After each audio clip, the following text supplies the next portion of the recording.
అందరికీ నమస్కారం. Thank you మీ అందరూ వచ్చారు. సో నా పేరు వికాస్ వర్మ, పీడీ కాడ. అండ్ ఈ రోజు అంటే ఈ ప్రెస్ మీట్ ఎందుకు పిలిచామంటే జస్ట్ ఒక ఇంపార్టెంట్ విషయం మీద డిస్కస్ చేయడానికి. మీ అందరికీ తెలుసు, లాస్ట్ 1 డే నుండి మనకి అన్ని విధంగా న్యూస్ ఐటమ్స్ సర్క్యులేట్ అవుతున్నాయి మన సోషల్ మీడియాలో, తర్వాత మన టీవీ ఛానల్స్ లో, యూట్యూబ్, ఇన్స్టాగ్రామ్, డిఫరెంట్ ఛానల్స్ లో. మీ అందరికీ తెలుసు, ఎస్టర్డే మనం ఒక అఫీషియల్ మీటింగ్ చేశాము శ్రీ గంగమ్మ గుడి టెంపుల్ సంబంధించి. అది ఏ విధంగా మనం డెవలప్మెంట్ చేయాలి మీ అందరికీ తెలుసు. అది అంటే ఫస్ట్ మీకు నెక్స్ట్ 5 minutes నేను జస్ట్ ఎక్స్ప్లెయిన్ చేస్తాను ఏ విధంగా అంటే మనకి ఆ టెంపుల్ కన్స్ట్రక్షన్ లేకపోతే డెవలప్మెంట్ గురించి మనం ఆలోచించాము, ఏ విధంగా అది వచ్చింది ఈ రోజు వరకు. సో 1.5 year బ్యాక్ మనకి చాలా హ్యూజ్ డిమాండ్ తో, ఎందుకంటే మీ అందరికీ తెలుసు మనకి ఇక్కడ గంగమ్మ గారు బ్లెస్సింగ్స్ తోనే మనం ఇక్కడ ఈ రోజు కుప్పం టౌన్ కి ఇంత అభివృద్ధి చూస్తున్నాం. కాబట్టి ఇంతమంది జాతరలో వస్తారు, ఎప్పుడు కూడా మనం 3 రాష్ట్రం ఉంది కాబట్టి ఒక మంచి ఏరియా డెవలప్మెంట్ ఉండాలి, ఇక్కడ భక్తుల కోసం టాయిలెట్స్ ఉండాలి, ఏరియా ప్రాపర్ గా ఉండాలి. కాబట్టి కన్స్ట్రక్షన్ కి డెవలప్మెంట్ కి మనకి ఎంత ఖర్చు అనేది ఒక ఎస్టిమేట్ రెడీ చేశాం 1.5 year బ్యాక్. అది చూస్తే అప్పుడు ఆల్మోస్ట్ 8 to 9 CR వరకు మనకి వచ్చింది. మన రెస్పెక్టెడ్ ఆనరబుల్ సీఎం సార్ ద్వారా మనకి శాంక్షన్ రావడం జరిగింది. సార్ మనకి చెప్పారు, భక్తులు ఎంతమంది వస్తారు అందరికీ మంచిగా ఉండాల్సిందే, కాబట్టి మనం శాంక్షన్ చేసి లాస్ట్ ఇయర్ అంటే అందరికీ తెలియజేశాం. తర్వాత మెయిన్లీ ఒక కమిటీ ద్వారా అంటే మనం కంటిన్యూస్ గా డిస్కషన్ చేశాం లాస్ట్ 1.5 year. కానీ ఏ విధంగా కూడా మనం అంటే ఒక డెసిజన్ తీసుకోలేకపోయాము. తర్వాత నిన్న ఒక ఫస్ట్ టైం అంటే, ఎందుకంటే చాలా డిలే అయింది కాబట్టి ఫస్ట్ టైం ఒక స్టేట్ లెవెల్ ని సపతి గారికి పిలిచి, అందులో ఒక టాప్ లెవెల్ మేనేజ్మెంట్ కి పిలిచి నేను సొంతగా కమిటీతో పాటు అంటే ఒక మీటింగ్ చేశాను. అంటే ఎందుకు డిలే అవుతుంది, మనం ఎందుకు అంటే డిసిజన్ తీసుకోలేకపోతున్నాము, అది ఆ మాట మీద డిసిజన్ మనం తీసుకోవాల్సిందే. ఎందుకంటే కన్స్ట్రక్షన్, రీకన్స్ట్రక్షన్, డెవలప్మెంట్ అది అంటే భక్తుల కోసం ఉంది, మీ అందరికీ తెలుసు. ఇది అంటే ఒక కాడా ఆఫీస్ కోసం లేకపోతే ఒక 1-2 persons కోసం కాదు. ఇది అంటే 5 లక్షల మంది ఏదైతే వస్తారో వాళ్ల కోసం ఉంది. వాళ్ళు ఎప్పుడు కూడా ఇక్కడ వస్తారంటే వాళ్ళకి తెలుసుకోవాలంటే ఇక్కడ వెళ్తున్నాము, ఏ విధంగా అంటే మనకి చూస్తున్నారు అక్కడ, ఏ విధంగా అక్కడ అంటే డెవలప్మెంట్ నడుస్తుంది, అది వాళ్ళకి తెలుసుకోవాలి. కాబట్టి నిన్న అది మీటింగ్ చేశాం. అది నార్మల్ గా ఒక జనరల్ మీటింగ్ అలాగే చేశాం. అంటే ఏమేమి డిజైన్స్ ఉండొచ్చు, ఏమేమి చేసుకోవచ్చు, అది మన పేపర్ మీద ఏం రెజల్యూషన్ తీసుకోవడం లేకపోతే ఏమైనా మీడియా ద్వారా మీడియాకి పిలిచి చెప్పడం అది మనం చేయలేదు. అది అంటే చాలా మంది ఆ మీటింగ్ కి అన్నెసెసరీగా హైప్ చేసి రూమర్ స్ప్రెడ్ స్టార్ట్ చేశారు. మీ అందరికీ తెలుసు. ఎస్టర్డే నాకు చెప్పండి, మీ అందరికీ అంటే అది డిసిజన్ ఉంటే మీ అందరికీ పిలుస్తాను కదా, క్లియర్ గా చెప్పండి, క్లియర్ గా అంటే ప్రాపర్ గా స్టేట్మెంట్ ఇస్తాను. ఇది ఇంకా చిన్న విషయం కాదు. ఇది అంటే మన దేవుడు, మనకైతే బ్లెస్సింగ్స్ ఉంటేనే అన్ని ఉంటుంది. నేను కూడా ప్రతి రోజు అంటే వెళ్తాను. ఇప్పుడు శ్రావణ మంత్ ఉంది అంటే నేను కూడా అంటే కంటిన్యూస్ గా అభిషేకం కోసం వెళ్తున్నాను. నేను కూడా, నాకు తెలుసు ఆ మాట, అందరికీ తెలుసు. కాబట్టి అది ఒక డిసిజన్ తీసుకుంటే ఖచ్చితంగా మీడియాకి వెళ్ళడం ఉంటుంది. ఒక డిసిజన్ తీసుకున్నాము చెప్పాల్సిందే, స్టేట్మెంట్ వస్తుంది. కానీ కొంతమంది రేపు నిన్న వచ్చి వాళ్ళు ఎజెండా క్రియేట్ చేసి అది హైప్ చేశారు. అది అంటే కరెక్ట్ కాదు. మీ అందరికీ తెలుసు. ఎగ్జాంపుల్, ఈ రోజు కుప్పం కాన్స్టిట్యువెన్సీలో చూడండి, ఈ రోజు ఫ్రంట్ పేజ్ లో కూడా వచ్చింది విజయవాడలో. కుప్పం అంటే అన్ని విధంగా చేంజ్ అవుతుంది, ఇండస్ట్రియల్ హబ్ లాగా అంటే పెద్ద ఆర్టికల్ వచ్చింది విజయవాడ లెవెల్లో. ఎందుకు వచ్చింది అంటే చూస్తున్నారు ప్రజలు. గత సంవత్సరంలో లాస్ట్ ఇయర్ జనవరిలో మన దగ్గర ఒక ఇండస్ట్రీ ఉంది కొత్తగా మొదటి. ఈ రోజు 32 ఉంది. 10,000 కోట్ల ఇన్వెస్ట్మెంట్, 30,000 మందికి ఉద్యోగం.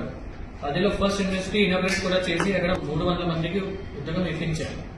అంటే అది ఎవరో చేస్తున్నారు, మన ముఖ్యమంత్రి సార్ కంటిన్యూస్ గా ఫాలో అప్ చేసి కాడలో అంటే చేసేస్తున్నారు. అది అంటే ఒక మీకు లైవ్ ఎగ్జాంపుల్ చూపిస్తున్నాం. కానీ ఇది చేయడానికి దాదాపు 1000 ఎకరాల భూమి తీసుకున్నాము. కానీ ఒక సింగిల్ కోర్టు కేసు కూడా జరగలేదు. సింగిల్. ఆలోచించండి ఎలా చేశాము. ఎందుకంటే అందరూ ఒపీనియన్, అందరూ మాట విని ఫైనల్ చేశాం. ఏ భూమి ఉంటే మనం మన ఇష్టం ప్రకారం చేయలేదు. అది మీకు బాగా తెలుసు. కాడ అడ్మినిస్ట్రేషన్ లాస్ట్ 2 years లో మీరు చూశారు. ఎప్పుడు కూడా గట్టిగా అంటే ఇది ఉండాల్సిందే, ఇదే చేయాల్సిందే అని నేను ఎప్పుడు కూడా చెప్పలేదు. మీ అందరికీ బాగా తెలుసు. అది ఎందుకు చెప్పలేదు అంటే మన ముఖ్యమంత్రి గారు క్లియర్ గా చెప్పారు.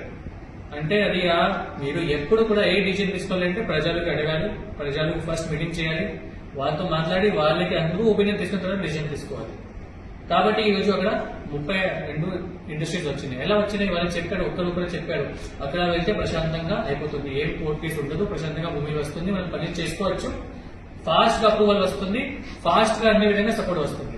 అదే విధంగా ఇప్పుడు ఈ చూడండి బయట రోడ్ ఉంది, రీచ్ 3 చాలా మంది అంటారు ఎందుకు డిలే అయింది.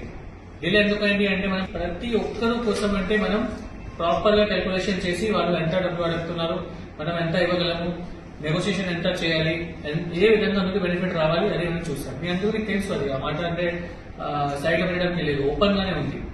ఈ రోజు ఇక్కడ డబ్బులు ఏదైనా ఇస్తున్నాం, గ్యారంటీగా ఇస్తున్నాం. రాష్ట్రంలో ఎక్కడ కూడా వెళ్తే ఇంత నెగోషియేషన్, ఇంత మ్యూచువల్ బెనిఫిట్ ఎక్కడ కూడా లేదు. సో ఇక్కడ మనం అంటే కాబట్టి డిలే అయింది. చట్ట ప్రకారం చూసుకుంటే ఇది 3 నెలలు చేయడానికి పని ఉంది, చిన్న పని. కానీ మనకి 1.5 year అయింది. ఎందుకు? కానీ ఇంకా 2 months లో అయిపోతుంది, అది కూడా మాట్లాడిస్తున్నాం. ఇక్కడ ఎందుకు టైం అయింది? ఈ రోజు అందరూ హ్యాపీగా ఉన్నారు. వాళ్ళ పేరు వాళ్ళు ఇక్కడ చూసి వెళ్ళారు, అసలు నాకు ఇంత డబ్బులు వస్తుంది, ఇంత స్ట్రక్చర్ కాస్ట్ ఇస్తున్నారు.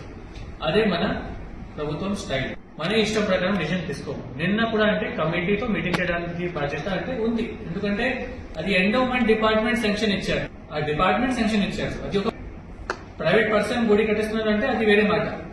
ఇక్కడ ప్రభుత్వం ఒక డిపార్ట్మెంట్ ద్వారా 9 కోట్ల శాంక్షన్ ఇప్పించారు. తర్వాత డిపార్ట్మెంట్ బాధ్యత ఏంటి? మీరు ఇంత డబ్బులు తీసుకున్నారు, మీరు 1.5 year అయింది, ఎందుకు డబ్బులు పడడం లేదు, అది రివ్యూ చేయడానికి వెళ్ళాము. అప్పుడు అంటే కొంతమంది చెప్పారు, సార్ ఇది ప్రాబ్లమ్స్ ఉన్నాయి, ఇది ఉన్నాయి. అప్పుడు అంటే మనం ఏం డిసిషన్ తీసుకున్నామంటే, సరే అండి నేను రేపు మా మీడియాలో పెడతాను. ఈ రోజు కూడా అంటే మీకు రేపు వస్తుంది పేపర్లో. మనం అందరూ మాట వింటాం. కమిటీ ఒక డిసిజన్ ఇస్తున్నారు, అది కమిటీ డిసిజన్ ఏముంది అది ఫైనల్ ఉండదు, మీకు తెలుసు. ఎందుకంటే కమిటీ అడ్మినిస్ట్రేషన్ కోసం ఉంది, ఇంకా గుడి అంటే ఎప్పుడు కూడా ప్రజల కోసం ఉంటుంది. సో ప్రజలకి అంటే ఏ విధంగా వాళ్ళకి వాళ్ళు ఏం చెప్తున్నారు, వాళ్ళ ఒపీనియన్స్ ఏంటి, అది మొత్తం వినాల్సిన బాధ్యత ఉంది డిపార్ట్మెంట్ కి. సో మనం ఈ రోజు నుండి 31st August వరకు అంటే మనం టైం ఇస్తాము. ఏ ఊరికి కూడా అంటే నార్మల్ గా వాళ్ళు అంటే రిప్రజెంటేషన్స్ ఇక్కడ ఇవ్వచ్చు, ఆబ్జెక్షన్ కాదు. రిప్రజెంటేషన్, ఆబ్జెక్షన్ ఎప్పుడు ఉంటుంది? నిర్ణయం తీసుకున్నాము, మీరు ఆబ్జెక్షన్ ఇవ్వండి, ఆ మాట అప్పుడు ఉంటుంది. కానీ నిర్ణయం ఏం తీసుకోవడం లేదు. No decision has been taken with respect to the reconstruction of Sri Gangamma గారు గుడి టెంపుల్. ఏం డిసిషన్ మనం తీసుకోవడం లేదు. ఇది అంటే మీకు ఏం చెప్తున్నారు, అది అంటే వాళ్ళ ర్యూమర్ స్ప్రెడ్ చేస్తున్నారు. నేను ఒక ప్రాపర్ ఒక పీడీ ఆఫీస్ నుండి, అడ్మినిస్ట్రేటివ్ ఆఫీస్ నుండి మీకు ప్రాపర్ గా అంటే మాట చెప్తున్నాం. మీరు అందరికి ప్రశాంతంగా చెప్పొచ్చు, డిసిజన్ ఏం తీసుకోవడం లేదు. ఇది అన్ని ర్యూమర్. ఒక నిన్న అంటే కొంచెం 5-6 మంది వాళ్ళు ఇష్టం ప్రకారం గట్టిగా మాట్లాడి స్ప్రెడ్ చేశారు. కాబట్టి అంటే ఈ రోజు ఈ మీటింగ్ పెట్టడం జరిగింది మీకు చెప్పడానికి. ఎందుకంటే ప్రజలకి ఆ భయం రాకూడదు, ఆ ఫియర్ రాకూడదు. అంటే ఏం చేస్తున్నారు అడగలేదు, అది అసలు జరగలేదు. నిన్న ఒక సింపుల్ మీటింగ్ చేశారు. నిర్ణయం ఉంటే రెజల్యూషన్ ఉంటుంది కదా, సైన్స్ ఉంటాయి, తర్వాత ప్రాపర్ గా మీడియాకి వెళ్ళడం జరుగుతుంది, చెప్పడం జరుగుతుంది, అనౌన్స్మెంట్ ఉంటుంది. అది జరగలేదు. ఎందుకంటే డిసిజన్ తీసుకోలేదు. డిసిజన్ ఎప్పుడు తీసుకుంటాము? అందరూ ఒపీనియన్ ఇస్తారు. అంటే ఇప్పుడు కాడా ఆఫీస్ లో వచ్చి రిప్రజెంటేషన్స్ ఇవ్వచ్చు. కాబట్టి మీ ఒపీనియన్స్, మీ రిప్రజెంటేషన్స్ ఏదైతే వీడియోస్ చూస్తున్నారు అందరూ సోషల్ మీడియా ద్వారా, లేకపోతే ఇన్స్టాగ్రామ్ ద్వారా, Instagram social media plus YouTube or TV channels, physically కాడా ఆఫీస్ ఎప్పుడు కూడా ఇక్కడ రావచ్చు, రిప్రజెంటేషన్ ఇవ్వండి. మీ ప్రకారం మీ ఒపీనియన్ ఏంటి, ఏం జరగాల్సిందే, ఏ విధంగా కన్స్ట్రక్షన్ చేయాల్సిందే. ఎందుకంటే ఖచ్చితంగా మనం భక్తులు చూడాలి. ఈ రోజు మనం ఇంత లక్కీగా ఉన్నాము, ఈ గుడి మన కుప్పం టౌన్ లో ఉంది అంటే ఈ రెస్పెక్టెడ్ మనకి ఇంత స్ట్రాంగ్ టెంపుల్ ఉంటే ఈ రోజు మన దగ్గర ప్రతి సంవత్సరం జాతర టైంలో ఆల్మోస్ట్ 5 లక్షల మంది వస్తున్నారు. 5 లక్షల మంది అంటే 3 స్టేట్స్ నుండి వస్తున్నారు, 4 స్టేట్స్ నుండి వస్తున్నారు. వాళ్ళు ఇక్కడ వచ్చి అంటే ఏం చూస్తారు అంటే ఏ విధంగా ఫెసిలిటీస్ ఉంటాయి. ఇంత మంచి టెంపుల్ ఉంటే, ఇంత స్ట్రాంగ్ టెంపుల్ ఉంటే మన ఫెసిలిటీస్ కూడా స్ట్రాంగ్ ఉన్నాయి కదా. అడ్మినిస్ట్రేషన్ వైజ్ ఇండస్ట్రీస్ చేస్తున్నాము, బస్ స్టేషన్ చేస్తున్నాము, పార్క్ చేస్తున్నాము, పిరమిడ్ ఇన్నోవేట్ చేసాము, రోడ్ వైడింగ్ చేస్తున్నాము, డీకేపల్లి ట్యాంక్ చేస్తున్నాము, కుప్పం ట్యాంక్ చేస్తున్నాము, క్రికెట్ స్టేడియం అంటే ఫుల్ స్పోర్ట్స్ కాంప్లెక్స్ ఇంటర్నేషనల్ లెవెల్లో చేస్తున్నాము. ఇప్పుడు ఇంత 10,000 హై స్ట్రీట్ లైట్స్ ఇచ్చాము, 100 హైమాస్ లైట్స్ మనం ఇన్స్టాల్ చేయించాము, దీపం 100% చేశాము, ఇంతమందికి ఉద్యోగం ఇప్పించాము, horticulture area, P four program, Sanjeevani, care and grow అంటే చెప్తే అంటే ఇంకా 1 year అయిపోతుంది. ఇంత మనం 2 years చేయగలిగాము. తర్వాత ఇంత చేసిన తర్వాత మనకి మెయిన్ ఈ అన్ని ఎలా జరిగింది అన్న గంగమ్మ గారు బ్లెస్సింగ్స్ తో జరిగింది. ఏదైనా నిజం అందరికీ తెలిసింది. మరి అది కూడా మనం చూడాలి కదా, డెవలప్ అది కూడా మనం చూడాలి అంటే మన బాధ్యత. కాబట్టి అందరితో మాట్లాడతాము, ఒపీనియన్స్ తీసుకుంటాము, తర్వాత మనం చూస్తాం ఏ విధంగా ముందుగా వెళ్ళాలి.